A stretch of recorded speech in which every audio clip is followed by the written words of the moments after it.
The prairie had a way of swallowing sound, but on that morning, silence felt heavier than gunfire. Ethan Maddox stood alone on the open plain, 20 miles from the nearest town, his throat dry, his legs shaking from a night of walking without water. He should have been dead already, yet death hadn't come. Instead, 70 Apache warriors sat their horses on the ridge above him, motionless, each one holding a single white feather. They hadn't spoken. They hadn't moved. Since dawn, they had only stared at him, their eyes sharp, unreadable. Ethan had seen war parties before, but this wasn't war. This was judgment, and judgment was far worse.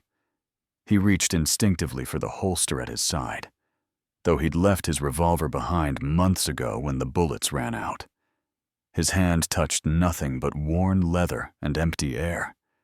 He wasn't a fighter anymore, just a ranch hand who'd made a choice yesterday that seemed small at the time, but now felt like it had cracked open the earth itself. Yesterday, in the canyon, he'd heard the faint cry of a woman.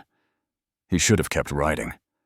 Every man knew that crossing Apache land meant suicide, but when he found her, wounded, feverish, her leg wrapped in a bloody scrap of cloth, he couldn't leave her.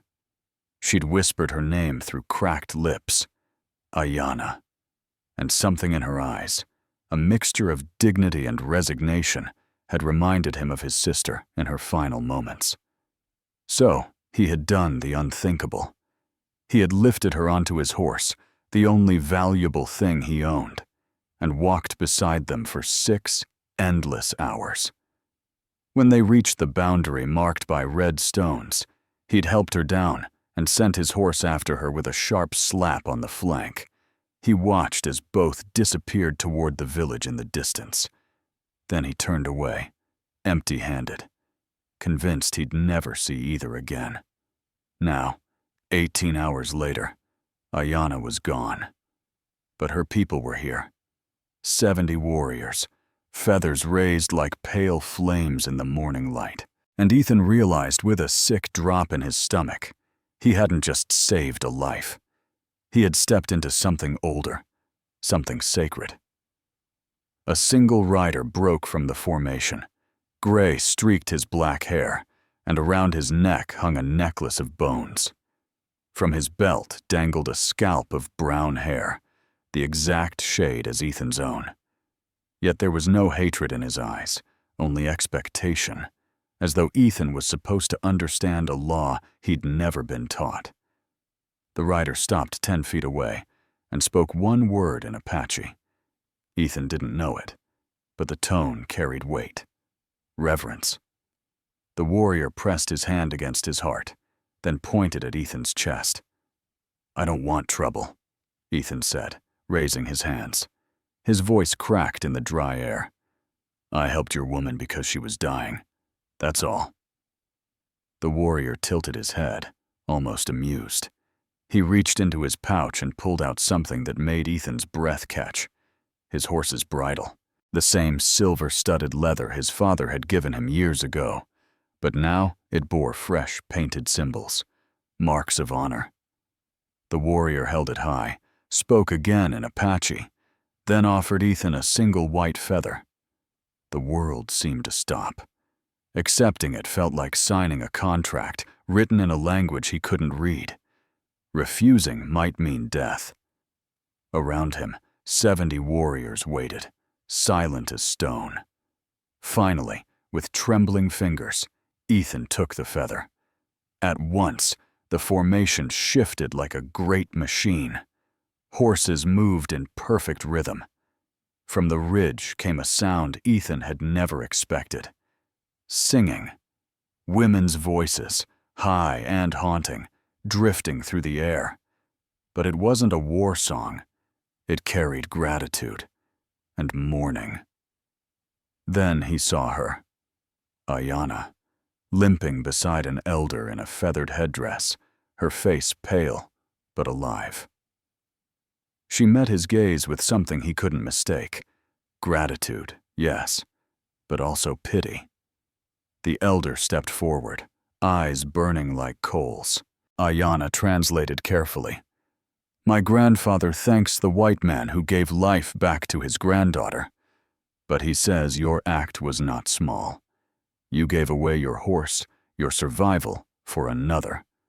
Among our people, that is sacred.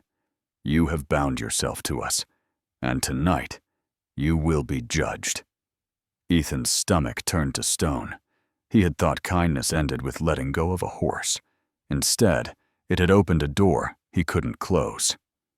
The elder lifted a hand, and every warrior raised their feathers high. Ayanna's voice trembled as she translated. "At sunset, you will stand before our law. By dawn, you will be either our brother or our enemy. There is no third path."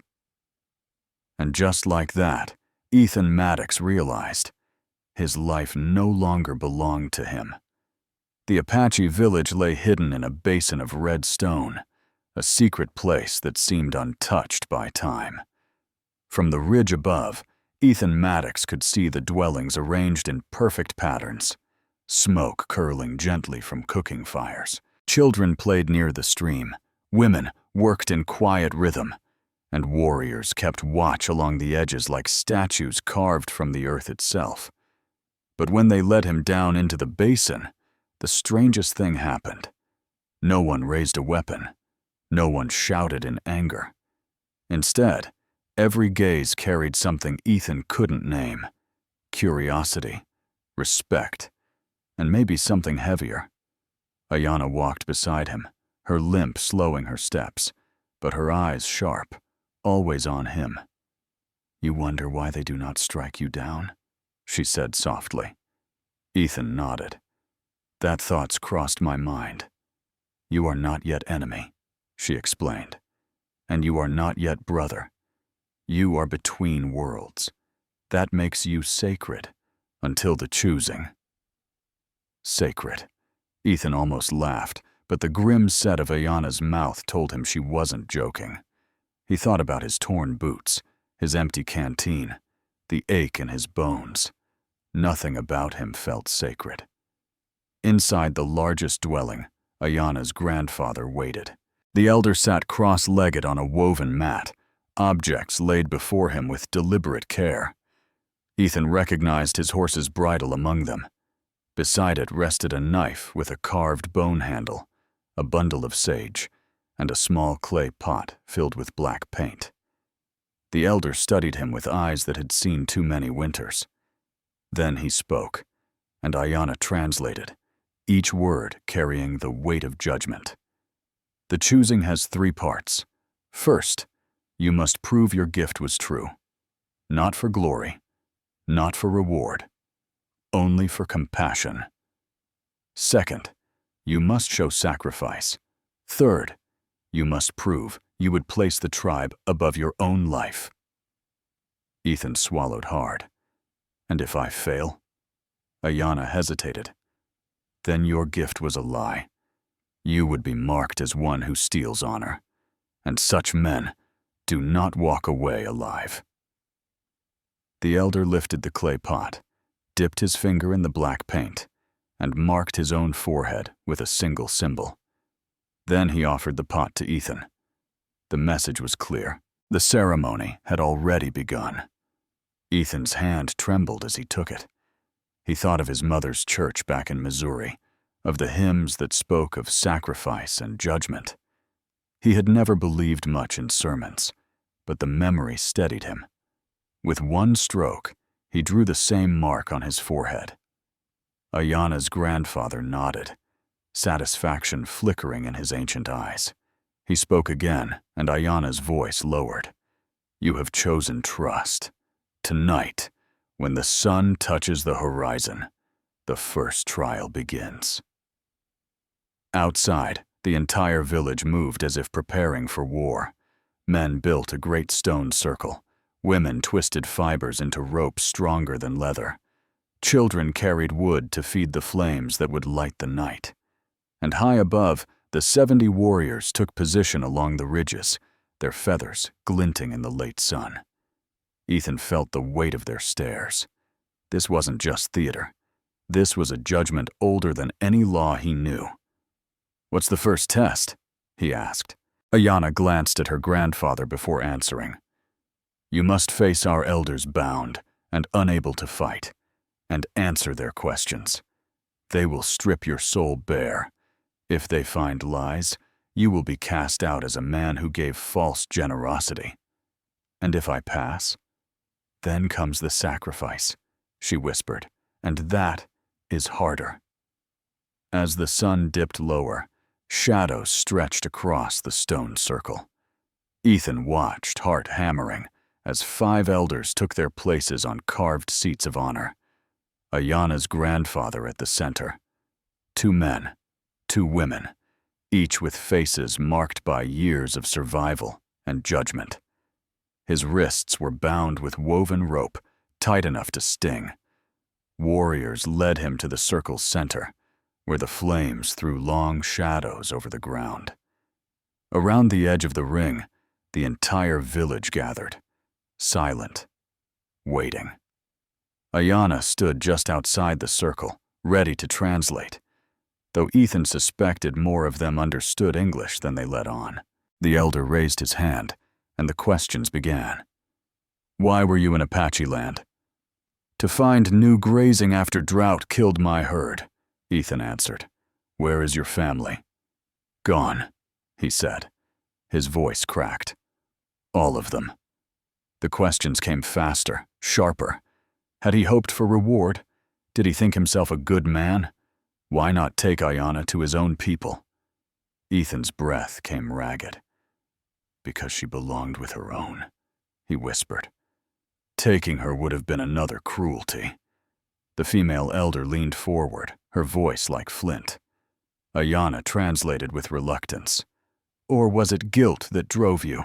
Punishment for failing others before her?" The words pierced him like arrows. He saw his sister's face again, pale with fever. He remembered digging graves in dry earth, one after another, until nothing was left of his family but memory. "Maybe both," Ethan admitted. "Maybe I was trying to make peace with ghosts, but I didn't want her to die alone." The silence stretched long and heavy. Then Ayanna's grandfather stood, his voice carrying across the circle. Ayanna's eyes shone as she translated. "The elders believe your heart was true. You have passed the first test." Relief surged through Ethan like water to a dying man. But then Ayanna's gaze darkened. "Now," she whispered, "comes the test of sacrifice. And that one may kill you." The firelight turned the stone circle into a theater of shadows. Ethan Maddox stood bound at the wrists, every eye in the Apache village fixed on him. Relief from passing the first test lasted only moments. The second test was waiting, and from the looks on the villagers' faces, it would be far more dangerous. 2 young warriors approached with a wooden chest. They set it down before the elders and stepped back in silence. Ayanna's grandfather rose, his voice rolling like distant thunder. Ayanna translated, her own tone uneasy. "The test of sacrifice," she said. 5 arrows lie inside this chest. Each arrow bears a mark. Each mark is a trial. You must choose one. Whoever draws the arrow will face that danger on your behalf. If they survive, you are proven worthy. If they fall, their blood is on your hands.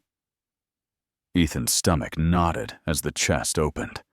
5 arrows, each fletched with different colors: red, black, white, yellow, blue.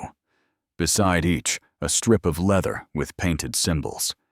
Ayanna explained each trial, her voice breaking like a brittle branch.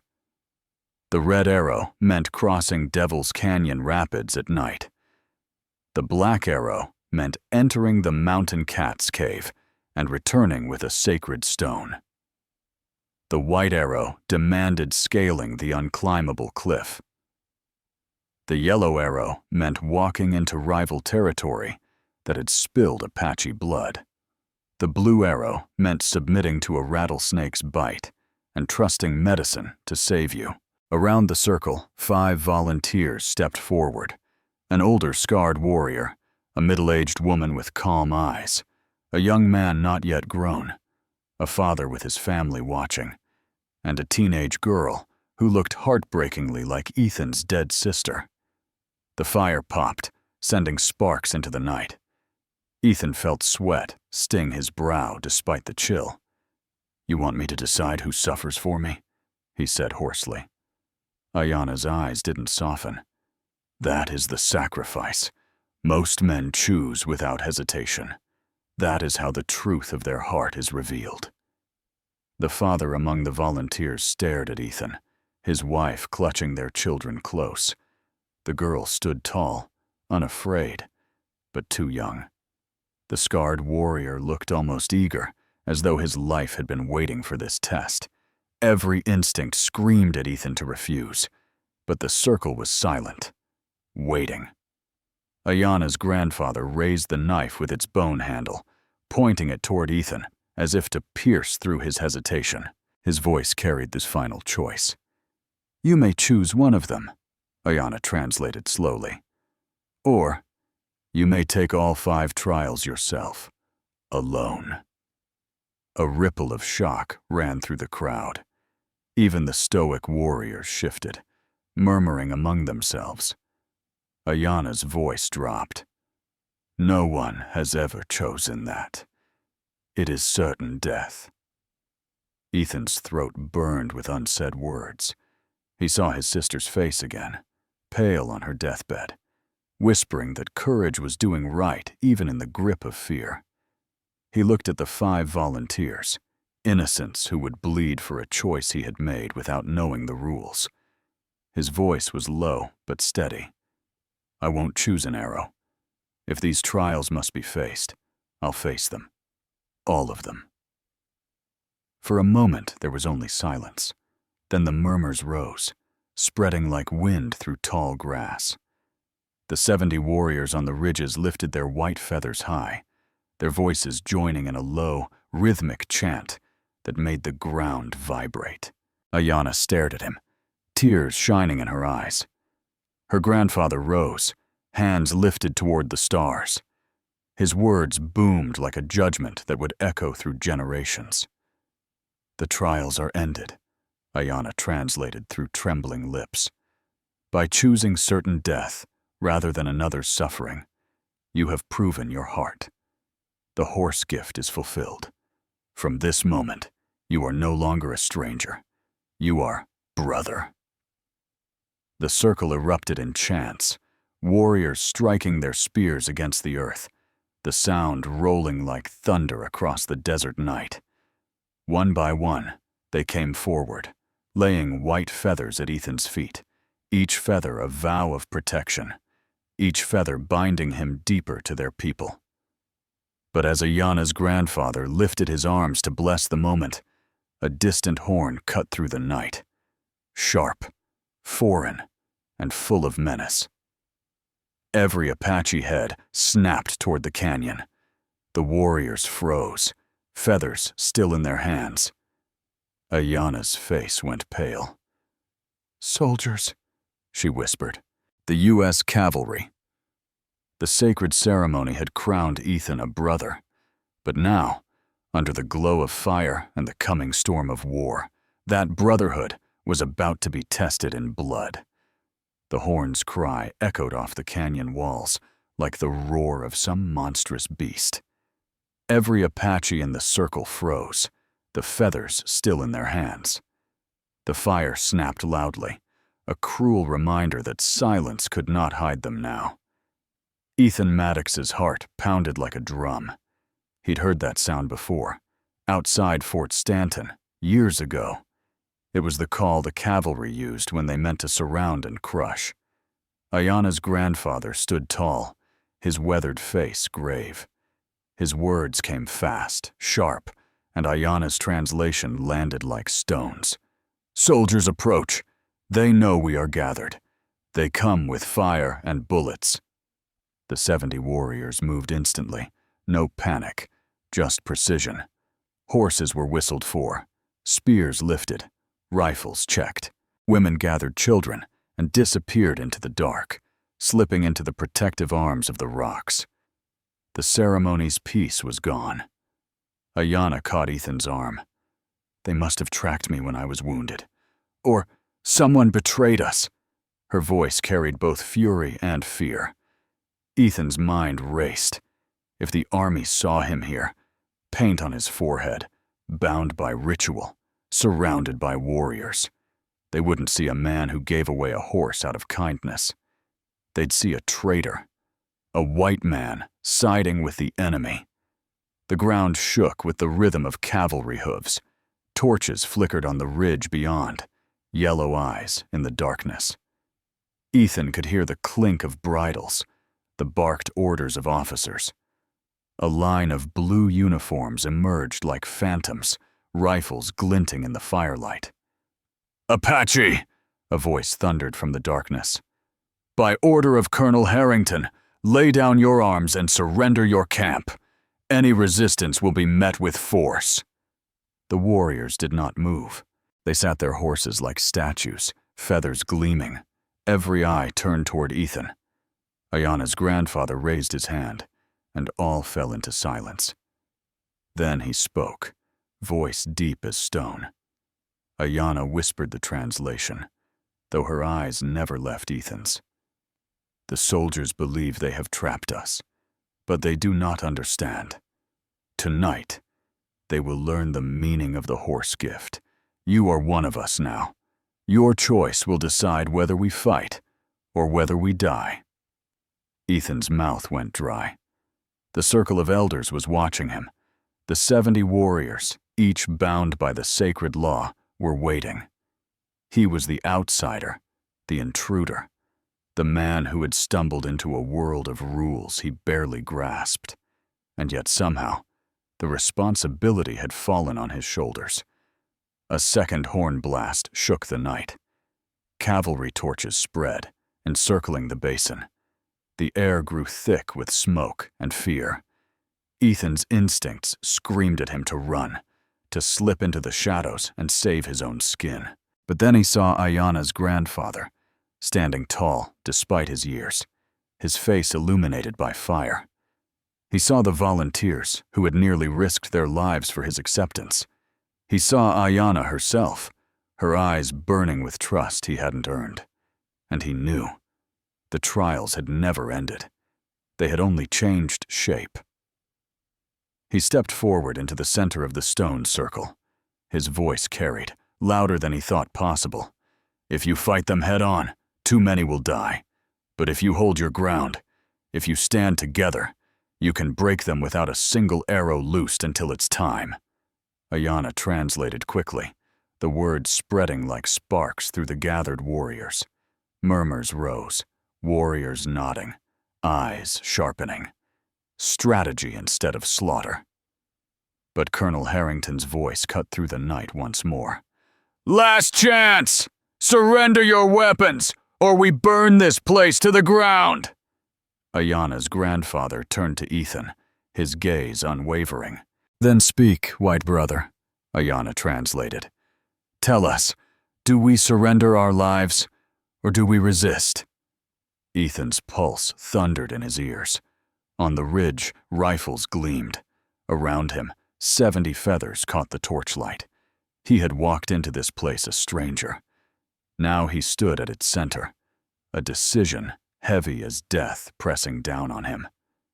He drew a breath, his words carrying into the silence. "Then we make our stand."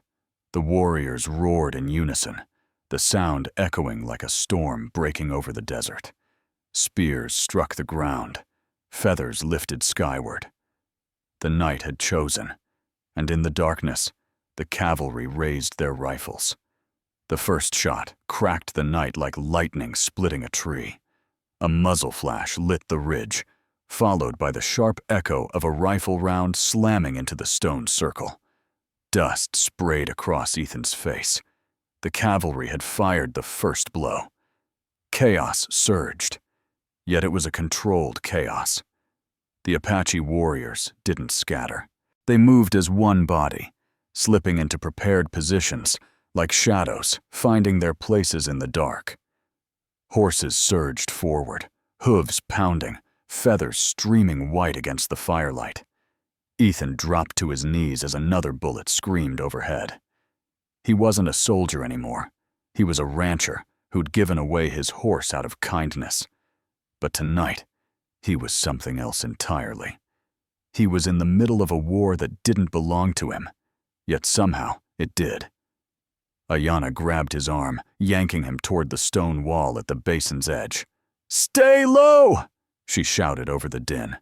Her face was fierce, illuminated by the glow of torches and fire. "If you fall now, everything we trusted in you dies with you." On the ridge, Colonel Harrington barked orders. Lines of cavalry advanced, rifles snapping in deadly rhythm. But the Apaches didn't meet them head-on. Instead, they melted into the night, using the rocks and shadows of the basin. Rifle cracks answered. Rifle cracks, not wild volleys but precise, devastating shots. Horses screamed. A torch fell, igniting dry brush. Ethan pressed his back against stone, chest heaving. All around him, war raged like a storm. He saw warriors riding low, using terrain as shield. He saw women smuggling children deeper into caves, their faces pale but resolute. He smelled smoke, gunpowder, and fear. "Colonel Harrington will never stop," Ethan muttered, half to himself. "He thinks this land, these people, they're obstacles." Ayanna crouched beside him, her rifle steady, her eyes burning with rage and sorrow. "Then you must show him otherwise. Tonight, your voice is louder than his bullets." The words struck Ethan harder than the gunfire. His voice, not his rifle, not his fists, his choice. A bullet ricocheted off the rock near his head, showering him with grit. His breath caught. Instinct screamed, "Fight or die." But another part of him, the part that had given away his horse to a stranger, whispered something else. "Think." Ethan crawled higher along the stone wall, peering through the smoke and dust. Harrington's men were tightening the noose, pushing inward with torches and rifles. The Apache formation was bending, but not breaking. Still, it wouldn't last. Numbers were against them.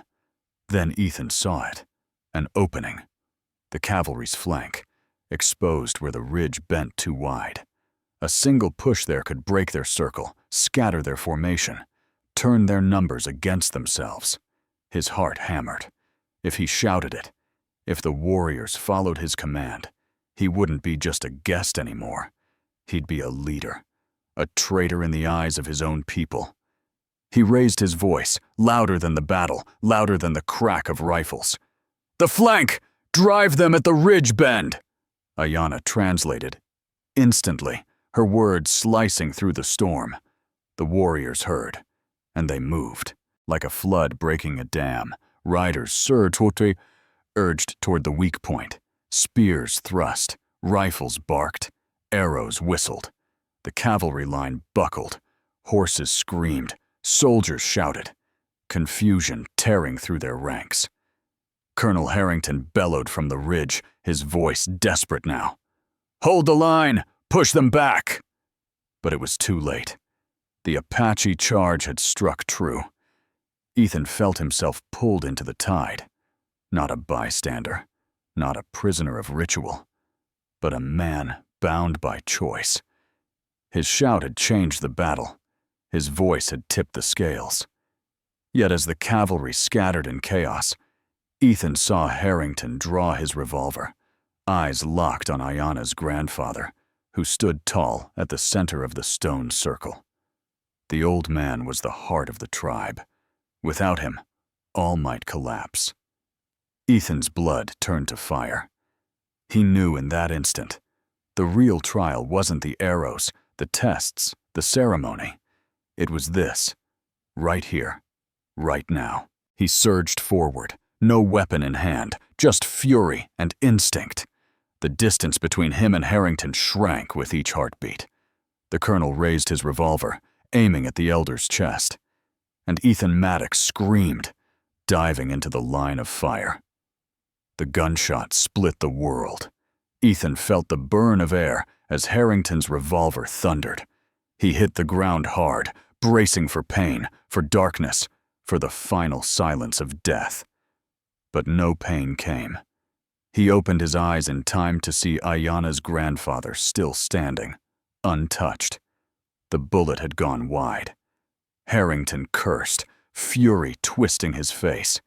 He cocked the revolver again, but Ethan was already on him. They collided like boulders rolling downhill, crashing into the dust, fists swinging, rage colliding with desperation.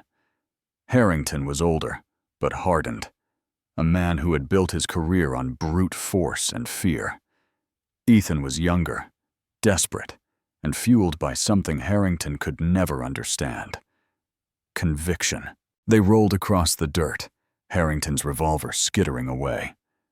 Ethan's fists struck bone and flesh, but Harrington clawed like a cornered wolf, teeth bared. Around them, battle still raged. Gunfire, screams, the war chant of Apache warriors. But here, in this brutal struggle, it was only two men, locked in combat for the soul of the land. "Do you even know what you've done, Maddox?" Harrington spat, grappling for Ethan's throat. "You've damned yourself! You've damned your own kind!" Ethan gasped, shoving back with every ounce of strength left in him. "Maybe my kind needs damning if it means slaughtering children for land." The colonel's eyes flared with venom. "Savages don't deserve this land. It belongs to us." The words lit a fire in Ethan's chest. Memories of his parents' graves, his sister's last breath, the endless drought that had stripped his ranch bare. He had known loss. But here, loss wasn't faceless. It had names, families, songs carried through the night. "They deserve life," Ethan growled, and slammed Harrington's head into the dirt. The colonel staggered, dazed, but before Ethan could strike again, a shadow loomed. Ayanna stood at the edge of the fight, rifle raised, her face a mask of fury and grief. For a heartbeat, Ethan thought she would pull the trigger, end Harrington then and there. But the elder's voice cut through the battle. Low, commanding, final. "No." Ayanna froze, her finger trembling on the trigger. The elder limped forward, eyes blazing not with anger, but with something colder. "Justice. This man is not worth your bullet," the old chief said. "But he is worth your truth." The warriors formed a circle around them, pressing back the chaos. The gunfire fell silent, as if the land itself held its breath. Harrington knelt in the dirt, blood streaking his face, glaring at Ethan like a man betrayed by his own destiny. "You will not kill him," the elder declared. "You will make him face the lies he serves." Ethan hauled Harrington to his knees, forcing him to look at the faces surrounding him. Women who had buried children, men who carried scars, elders who had watched peace shattered by greed. Harrington's bravado faltered. "You can shoot me," he hissed at Ethan, spitting blood. "But nothing changes. My men, my government, they'll keep coming." Ethan's chest heaved, his hand tightening on Harrington's collar. He wanted to end it, to silence this man forever. But then he saw the feather still tucked in his belt, the symbol of the bond, the choice, the brotherhood he'd been offered. Killing Harrington would prove nothing. Choosing differently, that would prove everything. He shoved Harrington forward into the dust. "Then let them come," Ethan said, voice steady as stone. "But they'll find me standing with them." The warriors erupted, not with a war cry, but with a chant that shook the air. a rhythm that spoke of victory without slaughter. It rolled across the basin, rising like thunder, drowning out Harrington's curses. The colonel was dragged away by the warriors, stripped of his command, his fate no longer in Ethan's hands. Ayanna approached Ethan, her rifle lowered, her eyes wet with unspoken relief. "You could have killed him," she said softly. "Why didn't you?" Ethan's voice was rough but sure. "Because that's what he would have done, and I'm not him." The elder laid a hand on Ethan's shoulder, his weathered face solemn. "Tonight, you have chosen, not just in words, but in deeds. You gave your horse, you gave your voice, and now you give mercy. This is the heart of a true warrior." Ethan Maddox, the rancher who had once only wanted to survive, now stood reborn in fire and shadow. The choosing was complete, but as the chance faded, he saw smoke rising in the distance. More riders, more soldiers, more trials yet to come. The battle wasn't over. It had only just begun. The night was eerily quiet after the storm of violence. Smoke curled into the sky from scattered fires, glowing red against the endless dark. The battlefield smelled of powder, blood, and dust, the residue of men who had thought themselves invincible, now reduced to silence. Ethan Maddox stood at the center of it all, chest heaving, clothes torn, hands scraped raw. He had fought with fists, with heart, with conviction, but now he felt hollow, like a man who had poured out everything and had nothing left to give. Around him, the Apache warriors moved like shadows in the torchlight, gathering their wounded, mourning their dead. Women sang low songs of grief and survival, voices carrying the ache of generations who had known too much of both. Ayanna approached him slowly, her limp pronounced, her rifle hanging forgotten at her side. Her dark eyes studied him with a mixture of gratitude and sorrow. "You stood with us," she said softly. "Few men outside our blood have ever done that. Fewer still have lived to see the dawn after." Ethan managed a faint, tired smile. "I didn't come here to be a hero. I came here because it was the right thing." Her gaze held his. Sometimes that is what makes a man a hero. Before Ethan could answer, the elder stepped forward, flanked by other leaders. His face was grave, lined with the burden of command.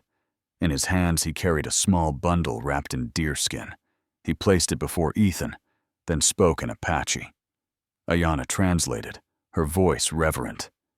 "He says the tribe offers you this, a brother's gift. You chose mercy when vengeance was easier. You chose truth when lies would have saved you. You chose sacrifice, even when it could have meant death. These are not the choices of an outsider. These are the choices of family." The elder unwrapped the bundle.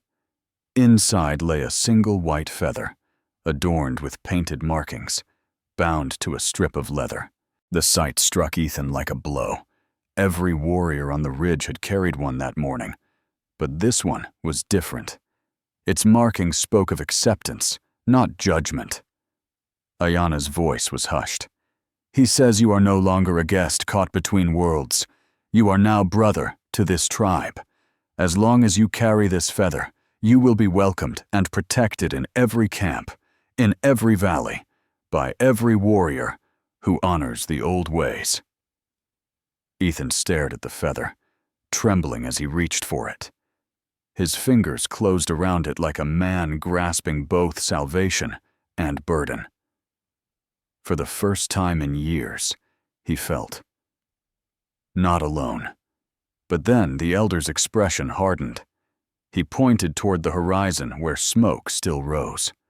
More soldiers, more riders. The war Harrington had begun was far from over. Ayanna's jaw tightened. "They will come for you now. Harrington will not stay silent. Others will carry his lies, his hatred. This ceremony saved you here. But out there? She gestured toward the dark horizon. Out there, the world will see only a traitor who stood with the enemy. The words cut deep. Ethan thought of his empty ranch, the graves of his family, the neighbors who already whispered he was a fool. What would they say now, when they heard he had been seen fighting beside the Apache? The elder seemed to read his thoughts. He spoke again, slower this time, as if carving the words into the night itself. Ayanna translated with care. He says the path you walk now is harder than death. Death ends a man's story. But life lived with courage writes a story others will never forget. You are bound to us now, Ethan Maddox, and that bond will shape everything you touch from this day forward. Ethan bowed his head, the feather trembling in his hand. He had given away his horse. He had given his strength, his blood, his mercy. And now, in return, he had been given something he never sought, belonging. But with it came a weight heavier than any saddle. The tribe began to prepare for dawn. Fires were stoked, scouts sent out, the dead honored with songs that carried far into the night. Ethan found himself sitting at the edge of the circle, staring at the horizon. For the first time since his parents' deaths, since his sister's last breath, he wondered if maybe, just maybe, he wasn't meant to walk this world alone. Ayanna settled beside him, silent for a long while before speaking. When the sun rises, everything changes. Are you ready? Ethan closed his eyes, feeling the exhaustion in his bones, the raw sting of cuts on his knuckles, the weight of the feather in his hand. No, he said honestly. Then he looked at her and managed a weary smile. But I'll ride toward it anyway. The first pale light of dawn crept over the horizon, painting the battlefield in shades of gray and gold. Smoke drifted lazily upward, the fires of the night reduced to smoldering embers. The air was cool, almost gentle, but it carried with it the heavy weight of what had passed. Ethan Maddox sat apart from the others, the white feather still clutched in his hand. It felt fragile and powerful all at once, a promise, a protection, and a burden heavier than any rifle he had ever carried. The Apache village stirred with quiet purpose. Women tended to the wounded, warriors prepared their horses, and elders whispered prayers over the bodies of the dead. There was grief, yes, but also resilience, the kind that had carried these people through centuries of storms. Ethan marveled at it. He had always thought strength came from standing alone. But here, among those he once called strangers, he saw strength born of unity. Ayanna approached, her limp pronounced after the long night, but her head held high. She studied him for a moment before speaking. "You look like a man who has lost something," she said softly. Ethan gave a humorless laugh. "I think I've lost everything. Lost. My ranch is gone. My neighbors will call me a traitor. And I'm bound now to a people I barely understand." Ayanna lowered herself to sit beside him, the dawn light catching the streaks of dust on her face. "And yet," she said, "you've gained something too. You gave your horse. You gave your trust. And now you have 70 brothers who will ride at your side if ever you call. Not many men can say that." He looked at her, the weight of her words sinking in.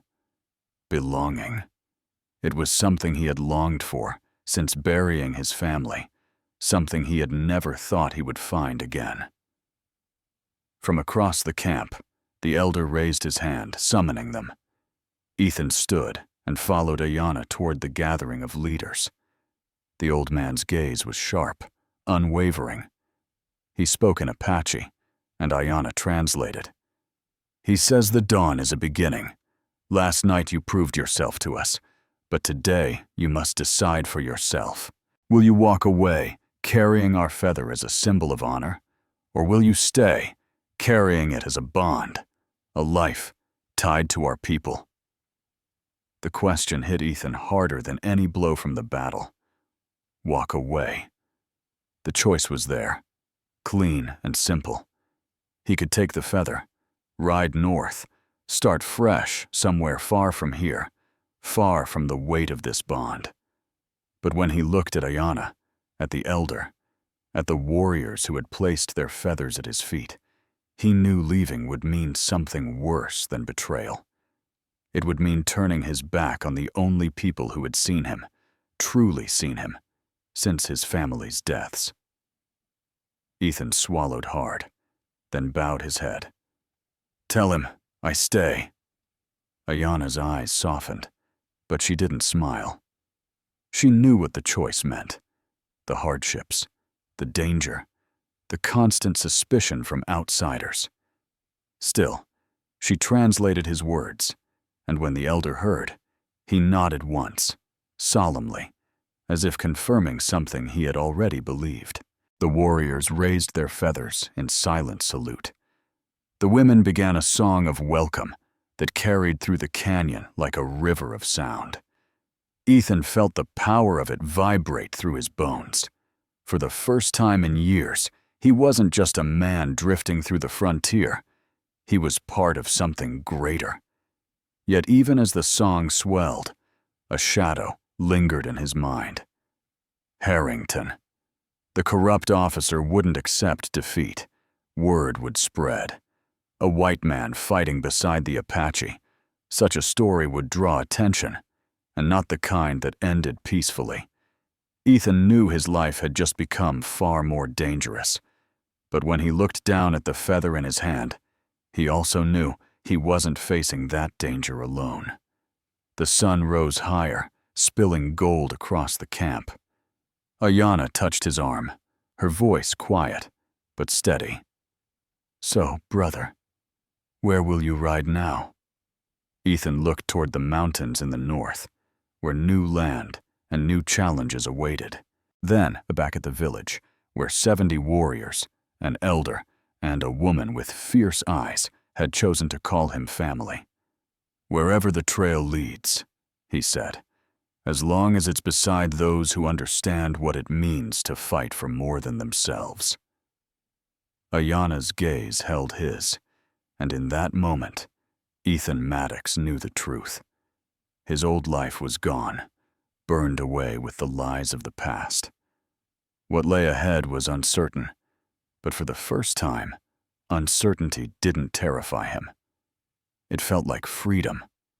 The white feather caught the light, glowing against the rising sun, a symbol of honor, a promise of belonging, and perhaps the beginning of a story that had only just begun.